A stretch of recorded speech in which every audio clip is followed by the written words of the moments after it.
Though the building you see today still looks like a mosque, it is now a museum, a decision made in 1935 by Kemal Ataturk, the modernizing first president of Turkey, following the Ottoman Empire's collapse.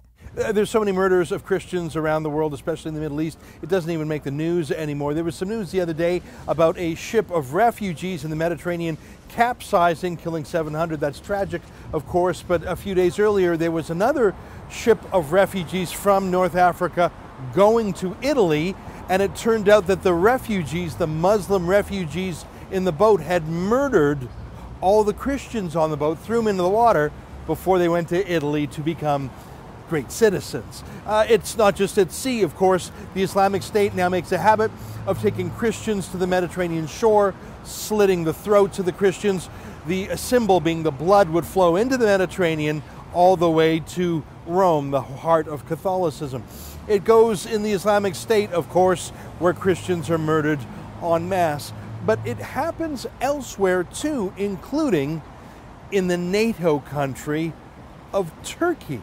Now, Turkey was once the model for a secular, modern Muslim democracy. Kemal Ataturk stopped it from being a caliphate, a religious theocracy, and oriented it towards the West.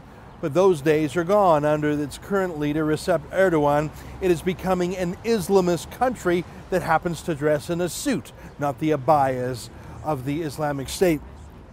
And there's symbols of that, or how the Christians are being purged from Turkish life too.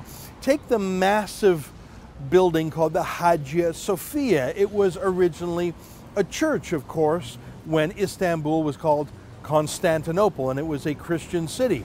Then in 1453, Muslims attacked Constantinople, killed all the Christians there, entered the Hagia Sophia, murdered everyone within, and turned it into a mosque. Well, about 80 odd years ago, it was turned into a museum, but just this past week, Erdogan turned this ancient Christian museum into a mosque again, or at least had a recitation of the Quran with a ceremonial name, Love the Prophet. There's no shortage of mosques in Turkey. As the Gatestone Institute study shows, this isn't about needing more room for Muslims to be Muslims in Turkey. It's about Erdogan purging, ethnically cleansing any remaining Christians from that country. It also explains why Erdogan and the rest of the Turkish Islamists refuse to acknowledge the Armenian genocide exactly 100 years ago, when 1.5 million Armenian Christians were murdered by the Ottoman Turks in methods including crucifixion and beheading that are reminiscent of the latest wave of Islamic State killings. Here's what's going on. What's going on today in the Islamic State and in North Africa and the Mediterranean Sea is the same thing that was going on 100 years ago in Ottoman Turkey. It's the same thing that's been going on for more than 1,000 years. It's called the jihad, and it's hardwired into the Quran, which calls for a war against infidels.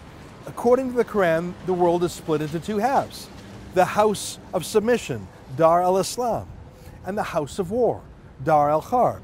In case you're wondering where you are, you're in the house of war. I don't know what's easier for the West to do: to stand up for ourselves, which we seem difficult to do, to stand up for Christians being murdered overseas. Maybe we just don't stand up for anything anymore. There have been Christian martyrs in the Middle East for more than a millennium. Those days are back. For TheRebel.media, I'm Ezra Levant.